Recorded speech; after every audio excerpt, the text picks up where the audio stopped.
Hello and welcome to the romance track here at Continual. I'm your host, Gail Z and Morgan Brice. And tonight we're going to be talking about two fantastic multi-authored shared world series that are coming up and actually some in progress. And that is the Subpar Heroes series and the Carnival of Mysteries Part 2. But before we launch into that, let's let our wonderful panelists introduce themselves. And let's start with Allison. That's me. Hi, I'm Allison Temple. I write, so I have two very similar pen names. I write contemporary queer romance as Allison Temple, and I write queer fantasy as Allie Temple. I have a thing for all things nautical and rescue pets. You may see many of my cats appear over the course of this conversation, and yeah, my newest release is from the Subpar Heroes series, and I'm looking forward to talking about it. Awesome. Elle? So I'm Elle Keaton, and I write romantic suspense, and obviously at least one super romance superhero book. My most recent publication was fourth in a series called Reclaimed Hearts, and the book title is Code Violation. And that just came out at the end of June. And let's see, I like cats, dogs, Star Wars, and Star Trek, pineapple on pizza, and pretty much everything else. Very good. Liv? Hi, I'm Liv Rancourt, and I write historical and paranormal romance, sometimes both at the same time because I'm talented that way. My most recent release was The Accidental Necromancer, which is in the Subpar Hero series, and my upcoming release is God, what the hell is the name of the book? The Villain Who Wasn't, which is my first contribution to the Carnival of Mysteries series. And gosh, I like to read and write and crochet and hang out with Burnsy the dog. Okay. All right, Jenn. Hi, I'm Jenn Burke. I write male paranormal romance mostly, with some sci-fi romance thrown in there for fun. My latest release was an ex-hero's guide to axe handling, which is part of the Subpar Heroes series. And my favorite thing to do in the summer is drive my Camaro because it gets parked for most of the year because I live in Canada where it snows a lot. So I have to really, really get as much driving as I can in the 4 months that, I can drive it and not wreck it. Understandable. Chantal? Hi, I'm Chantal Mer, and I write queer contemporary romance, although I am also in the Subpar Heroes world, so that's my first kind of foray into into heroes. And yeah, I have an adorable dog and a big old orange cat, both rescues. And I'm raising two teens and teaching one to drive right now. So I know, it's a lot. And I'm Gail Z and Morgan Brice. As Gail, I write epic and urban fantasy. As Morgan, I write urban fantasy, male paranormal romance. I am in both the Subpar Heroes series and the Carnival of Mysteries series. Very excited about that. My kids are all grown up, so right now we have a grumpy old Maltese who rules the world and a boisterous, wags his way out of his skin practically, golden retriever puppy who manages to bounce vertically most of the time. And that's you will see him pop up here because he knows that Tuesday nights he gets bribed to stay off camera with lots and lots of chew things. So since Liv and I are both in the Carnival series, I'm going to start with Liv so we can both talk about those, get those out of the way, and we can spend the rest of the time all talking about Subpar. So Liv, start us with your Carnival book and a little bit about that series. So we're putting the cart before the horse here because the Villain Who Wasn't is actually the sequel to The Accidental Necromancer.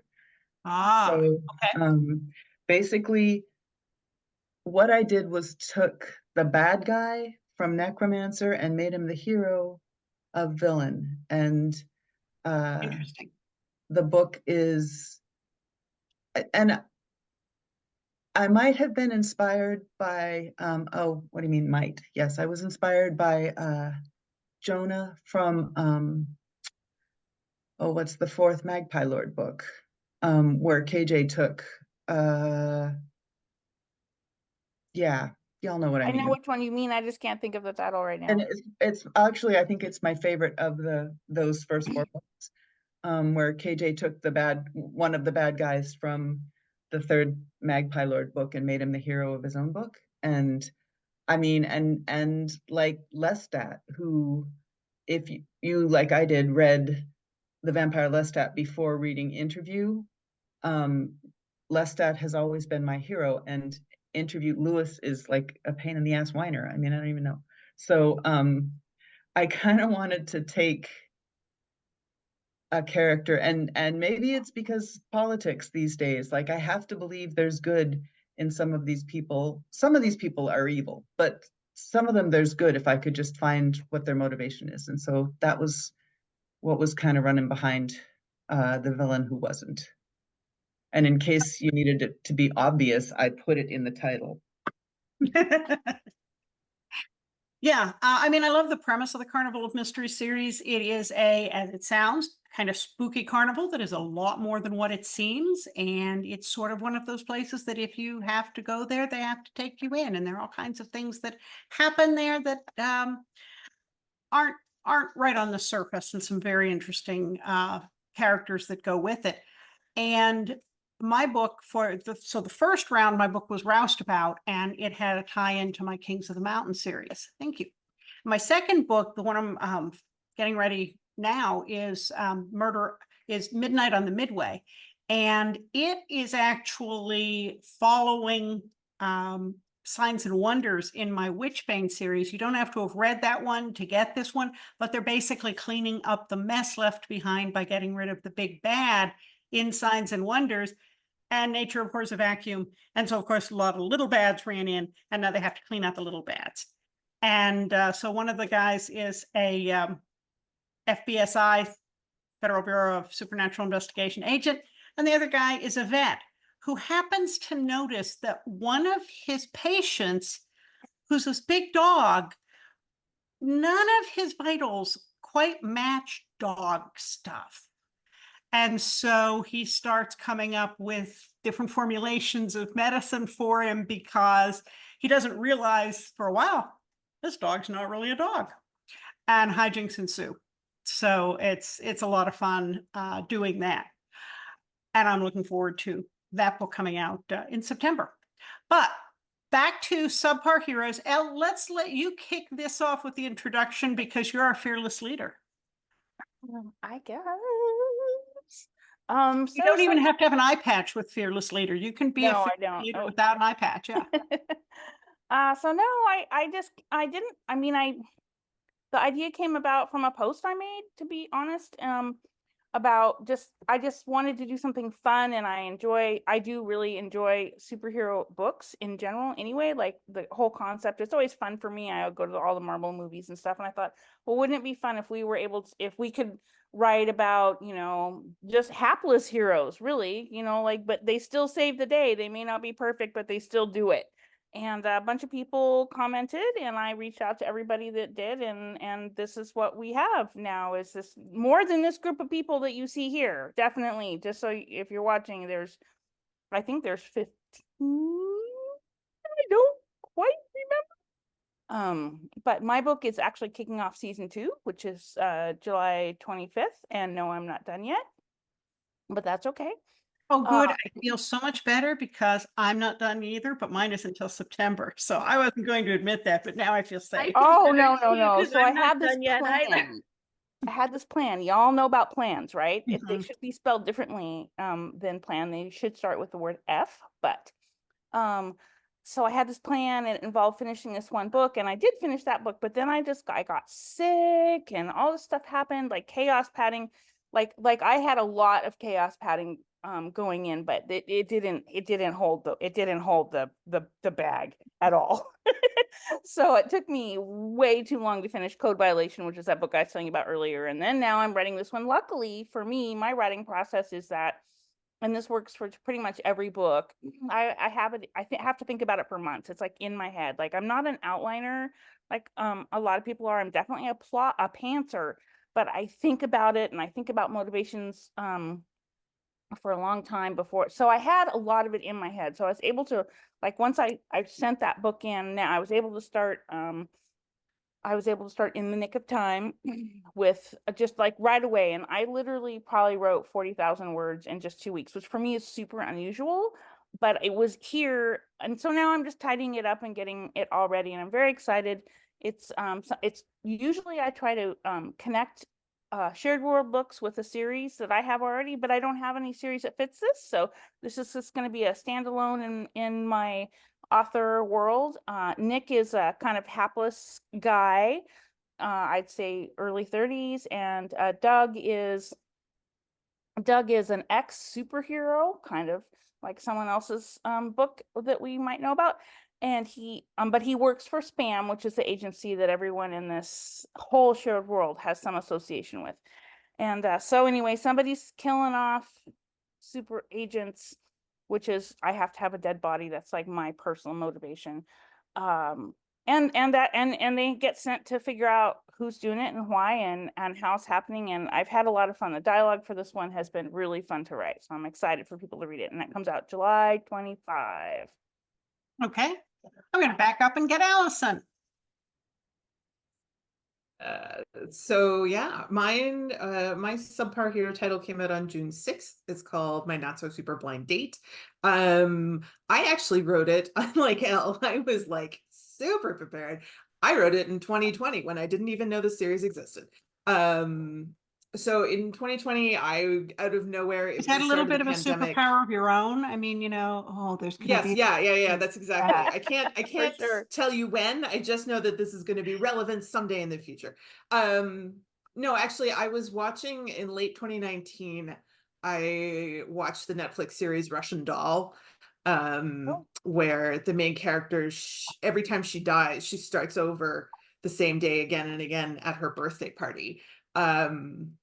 And somehow I don't remember how we got from that. Like, so I started thinking about like what it would be like to write like a time loop kind of Groundhog Day kind of story like that. And I don't remember how I got from there to superheroes, but what I came up with was the main character, his mother is like the most famous, he's got mommy issues basically. His mother is the most famous superhero in the world. She died in an epic battle, the sort of thing you see at the end of the Marvel movie, except in this case, she died instead of saving the world.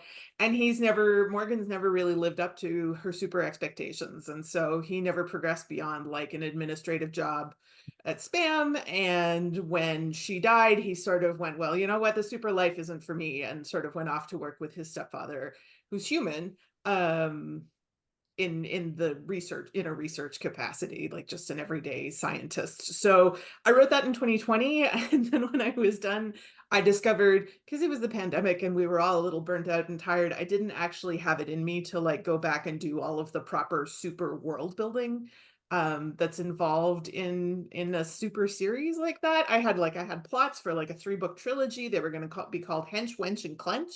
But I just didn't have it in me to do the world building. So I shelved it and I ignored it. And then Jen and I were, well, I think a lot of us were at GRL last fall, but Jen and I specifically were at GRL last fall. And she said something about, and I'm writing this superhero book for a shared series. And I sort of went, what? So I invited myself and said, don't worry, I already have a book written. I'll just make it fit your world so that I don't have to do my own world building. And that's how we wound up with My Not So Super Blind Date. So Morgan and Jasper. Morgan's a failed superhero. Jasper is a henchman for the local crime boss, and they get set up on a blind date. It doesn't go well, and then the blind date repeats over and over because Morgan keeps dying in unexpected ways. So there's a bus accident, there's death by fried pickle. Yeah, so they have to sort of figure out how to get themselves out of this endless loop of bad blind dates. And as things progress, the blind dates aren't quite so bad anymore. So I'm really glad it's out there. I'm glad it didn't just live forever on my hard drive, because it was a lot of fun to write. And I'm really glad that Jenn and Elle and everybody else let me sort of crash their series and give it a home. Okay, Liv, and I'm going to temporarily disappear to get my dog something else to chew on. Go ahead, Liv. Okay, so Jackdaw is the name of the Magpie Lord book that KJ Charles with Jonah Pastern, I think is his last name, that was the bad guy in the Charm of Mad Cat. Anyway, that's not what I'm here to talk about. I'm here to talk about the Accidental Necromancer. And that's it basically, Brandon was a side character in a book I wrote called The Richmond Vampire, and his aunt decided they were all going to be necromancers, and she got him and some other people to go in with her for this magical experience, and things don't end well for his aunt, and Brandon wants to get as far away from Richmond, Virginia, and vampires and necromancy as he possibly can. However, he has uncovered a new skill, and that is that he is now a necromancer, but he doesn't really control it. So, like, he'll be out for a run and go past roadkill, and the creature gets up and follows him home. So, when he's about on his fourth, I think, reanimated roadkill, he decides he needs to figure out what's going on, and that puts him in touch with Stefanos, who is a veterinarian for SPAM, the unifying whatever we need it to be paranormal superhero management Special organization. Processing Administration. I can't remember what the M stands for. Management. I think it changed. Management, yes. It changed. Doesn't it change in every book anyway? Yes, Like, it does. It's like everybody has, but at least as long as it equals spam. And for what it's worth, I had to go back and write spam into the Richmond Vampire, and spam also lives in the Villain Who Wasn't. So we are spammed out, man. Anyway, so Necromancer is basically about Brandon coming to terms with who he really is, and Stefanos coming to terms with the fact that his boyfriend is a necromancer.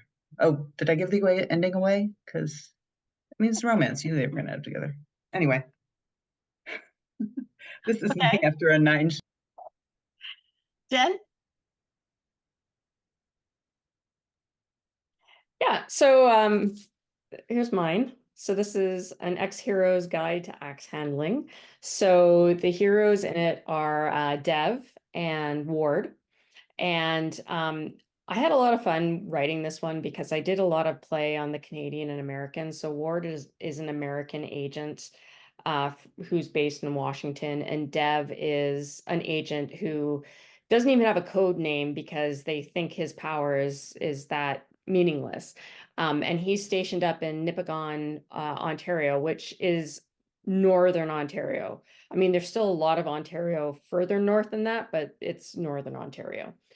And anyway, it kind of came from a place of being a Canadian author who writes for American publishers, but has her books set in Canada. So I've learned all of these things, these differences between Canadians and Americans as I've done this. And I've had my American editor point out Canadianisms that I didn't have any idea were Canadianisms. And you know, it was a lot of fun to kind of take that and do some, like, a stereotypical Canadian. He works for SPAM, but that doesn't really pay all that well because he's a satellite agent. So he freelances as a TikTok lumberjack on the side. So and his handle is Bearded and Buff. So he basically chops wood and then takes off his shirt and chops more wood. And so that's his shtick.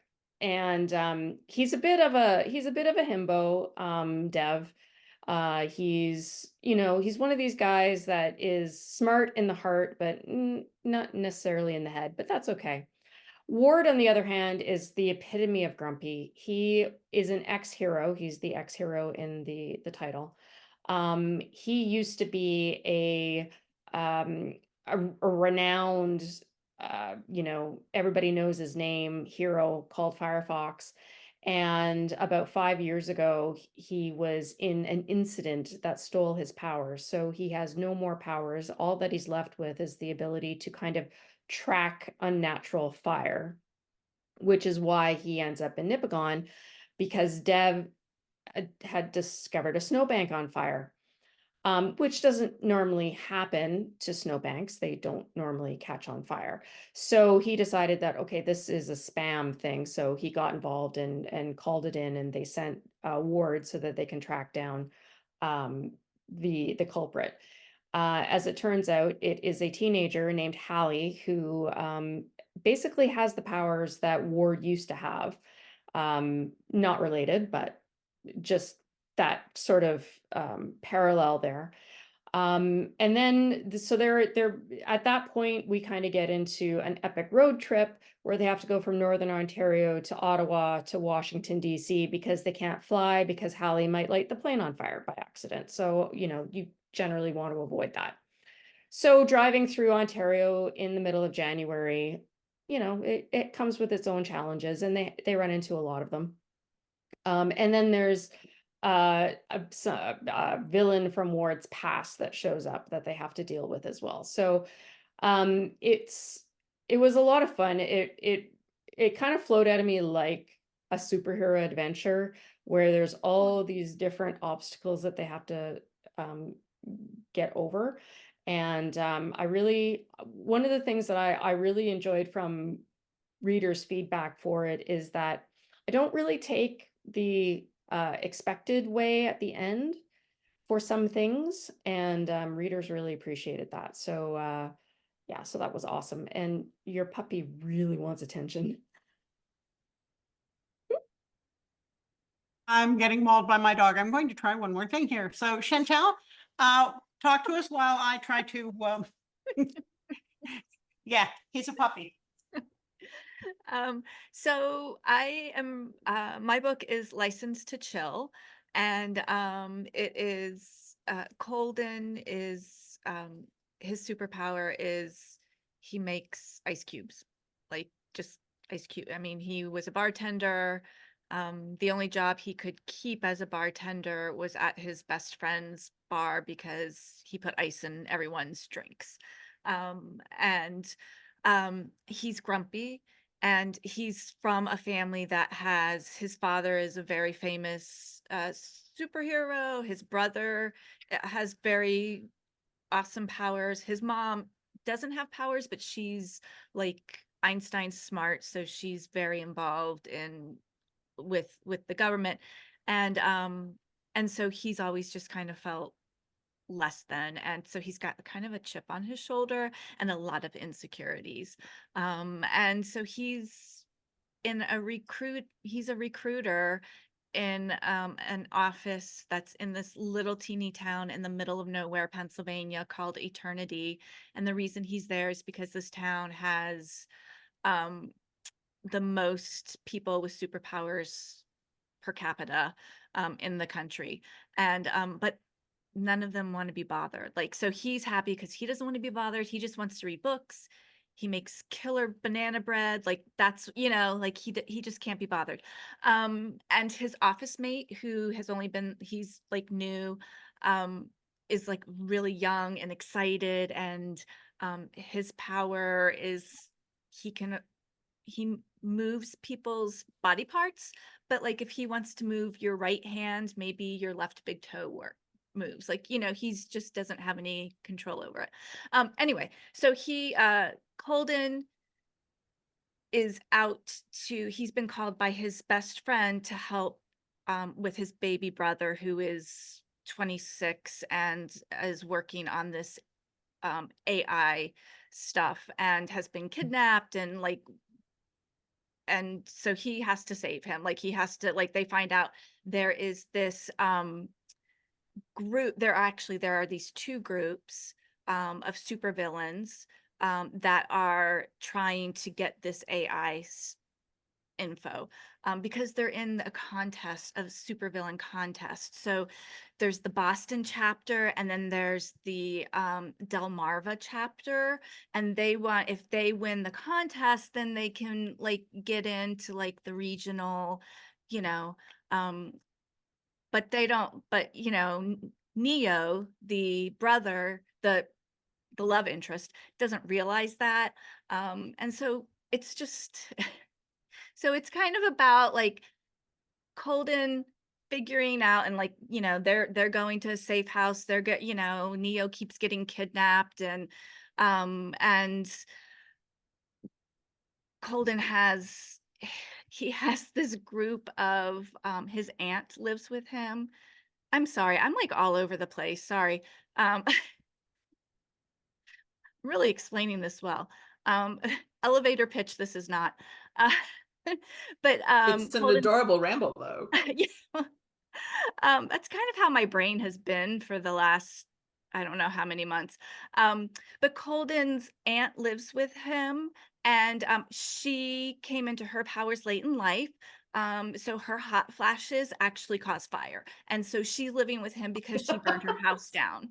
And if you want to know what the inspiration was for that, you know, hello. That's Hello, beautiful. hello, hot flashes.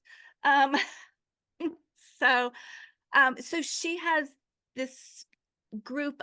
She's made friends with a bunch of people in this little town, and so they're just all quirky, and they all come to help save the day. And Colden eventually will realize that, you know, he's worth more than his little ice cubes. And yeah. That's awesome. They all Sorry sound for the ramble. fantastic. Mine is A Taste of Danger.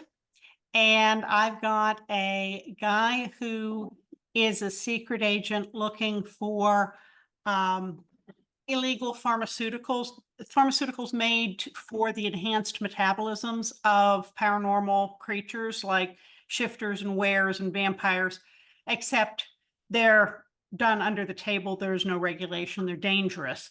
And so he's hunting for that. And he meets a guy who is a Belgian Malinois shifter and also a craft brewer. And he is intentionally brewing beer that shifters and people with enhanced paranormal metabolisms can even get a buzz off of, because, you know, it's really boring being a vampire. You sit there, you drink the whole fifth of vodka. You don't even get nothing. And so he is working on craft brew that can at least get somebody a little buzzed.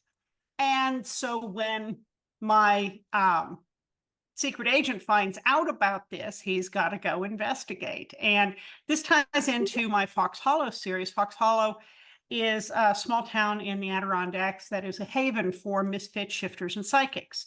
And so, of course, this is where Gage is going to go to brew his special beers. And this is where, you know, my agent is going to find himself drawn to, because it just seems like it should be a nexus of this kind of thing that he's hunting for. But Fox Hollow is a little better run than that, and they've got it under control. So it does tie in with the other series, and there will be familiar faces showing up from those series. But it's just so much fun working in the framework of Fox Hollow, because pretty much anything can happen if it involves shifters and psychics, and some are a little bit of both. It's also really introduced me to the dangerous enthusiasm about Belgian Malinois dogs. I mean, you know, I've got a golden retriever here that's a little out of control, but Illinois, my gosh.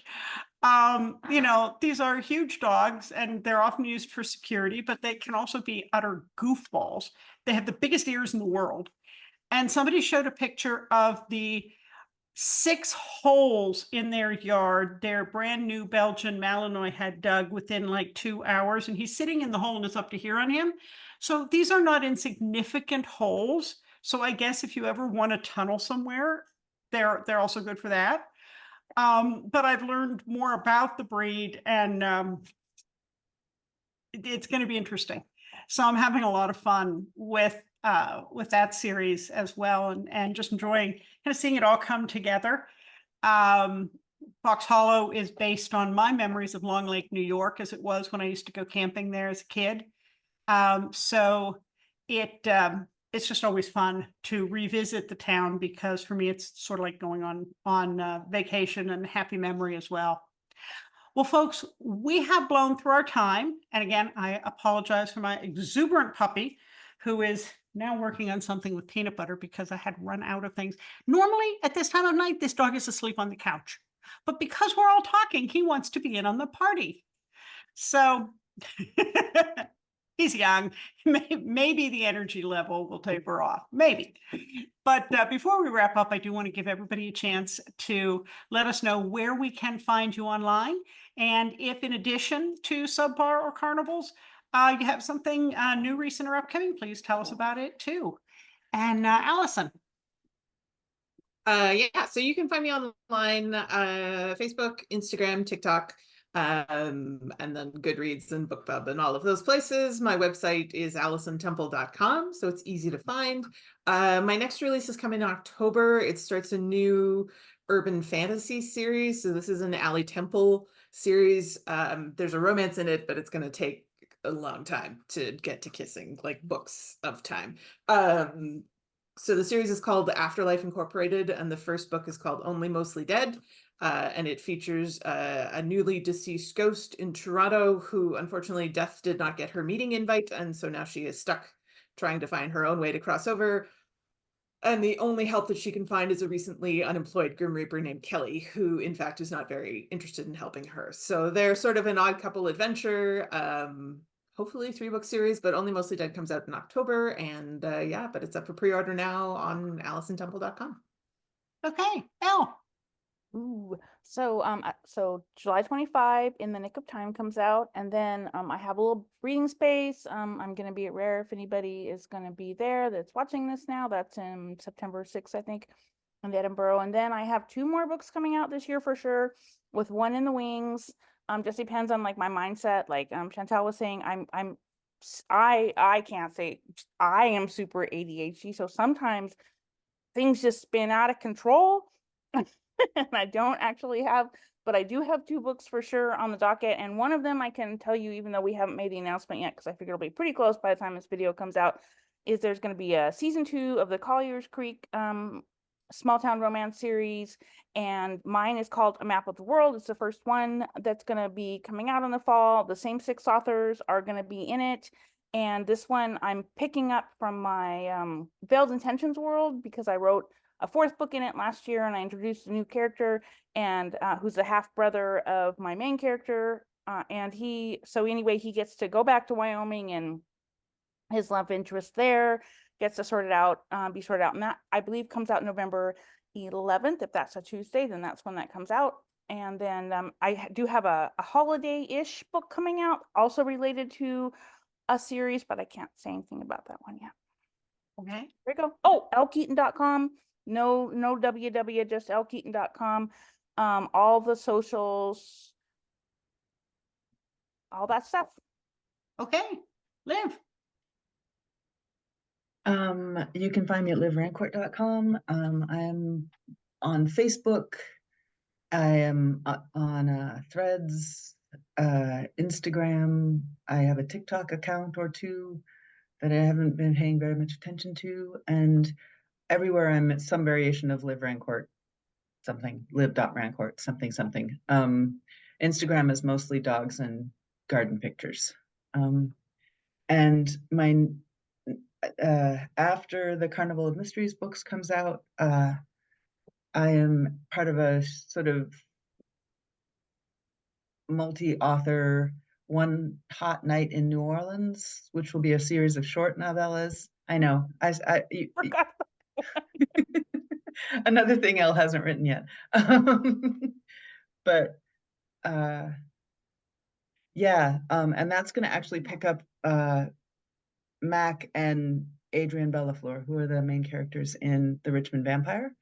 After that, I'm going back to historical paranormal, and it's a small shared world multi-author series. It's where the basic premise is there was an Egyptian tomb that had a spell cast on it, and artifacts from that tomb, if two people hold the artifact at the same time, they're fated to be in love. And so everyone has picked a different. Irene is like in 3rd century BC, and I'm 1850, and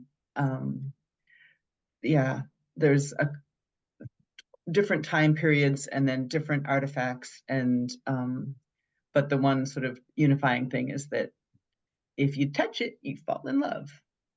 So that's been fun to work on. That's a really cool premise. Jen? Yeah, you can find me online at jennburke.com. I'm also on Instagram, Facebook. That's pretty much it. My next release that's coming out is actually re-release. We are re-releasing the Chaos Station series on July 23rd. So the first 2 books will be out on July 23rd, and then we'll be releasing the 3rd book the following week, and then it'll be 2 weeks, book 4, 2 weeks, book 5. So by the end of August, all 5 books will be available again, and they will be in Kindle Unlimited, all of them for the first time. So if you haven't read the Chaos Station series, now would be the time to grab them. They will be going up for pre-order very shortly, next week, actually. So keep an eye open for those. And yeah, and other than that, that is all I have planned for the near future. I have stuff I'm working on, but I'm not ready to talk about it yet. So, All right, Chantal. Yeah, so you can find me at chantalmer.com. I'm on Facebook, Instagram, BookBub, like all that stuff. And I have License to Chill's out August 8th, I think that is August 8th. And I have a couple of stories that were in anthologies that I haven't decided if I'm just putting them out or if I'm going to add to them. So once I decide that, they'll come out.